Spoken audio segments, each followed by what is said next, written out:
ವಿಧಾನಸಭಾ ಅಧಿವೇಶನ ನಡೀತಾ ಇದೆ. ನಾಳೆ ಬಜೆಟ್ ಕೂಡ ಮಂಡನೆ ಆಗುತ್ತೆ. ಆದರೆ ಬಜೆಟ್ ಮಂಡನೆ ಆಗುತ್ತಾ ಮೊದಲೇ ಹಲವು ಮಹತ್ವದ ವಿಚಾರಗಳನ್ನು ಈ ಬಜೆಟ್ನ ಅಧಿವೇಶನದಲ್ಲಿ ಪ್ರಸ್ತಾಪ ಮಾಡೋದಕ್ಕೆ ಕಾಂಗ್ರೆಸ್ ಸಿದ್ಧತೆ ಮಾಡಿಕೊಂಡಿದೆ. PSI ನೇಮಕಾತಿ ಪರೀಕ್ಷೆಯಲ್ಲಾದಂಥ ಹಗರಣ, ಆ ತನಿಖಾ ವರದಿಯನ್ನು ಸದನದಲ್ಲಿ ಮಂಡನೆ ಮಾಡೋದಕ್ಕೆ ಚಿಂತನೆ ನಡೆಸ್ತಾ ಇದ್ದಾರೆ. ಸಂಪುಟ ಸಭೆಯಲ್ಲಿ ಇವತ್ತು ಅದಕ್ಕೆ ಅನುಮೋದನೆ ಸಿಗೋ ಸಾಧ್ಯತೆ ಇದೆ.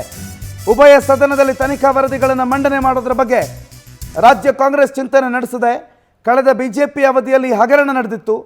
ನ್ಯಾಯಮೂರ್ತಿ ಬಿ ವೀರಪ್ಪ ನೇತೃತ್ವದ ತನಿಖಾ ಸಮಿತಿ ವರದಿಯನ್ನು ಸಲ್ಲಿಕೆ ಮಾಡಿದೆ. ಸೊ ಆ ವರದಿಯನ್ನು ಸಿದ್ದರಾಮಯ್ಯನವರಿಗೂ ಕೂಡ ಸಲ್ಲಿಕೆ ಮಾಡಿ ಆಗಿದೆ. ಆ ವರದಿಯನ್ನು ಸದನದಲ್ಲಿ ಮಂಡನೆ ಮಾಡೋದಕ್ಕೆ ಸರ್ಕಾರ ಸಿದ್ಧತೆಗಳನ್ನು ಮಾಡಿಕೊಳ್ತಿದೆ. ಇವತ್ತು ಸಂಪುಟ ಸಭೆಯಲ್ಲಿ ಅದರ ಬಗ್ಗೆ ಅನುಮೋದನೆಯನ್ನು ಪಡೆದುಕೊಳ್ಳುವ ಸಾಧ್ಯತೆ ಇದೆ.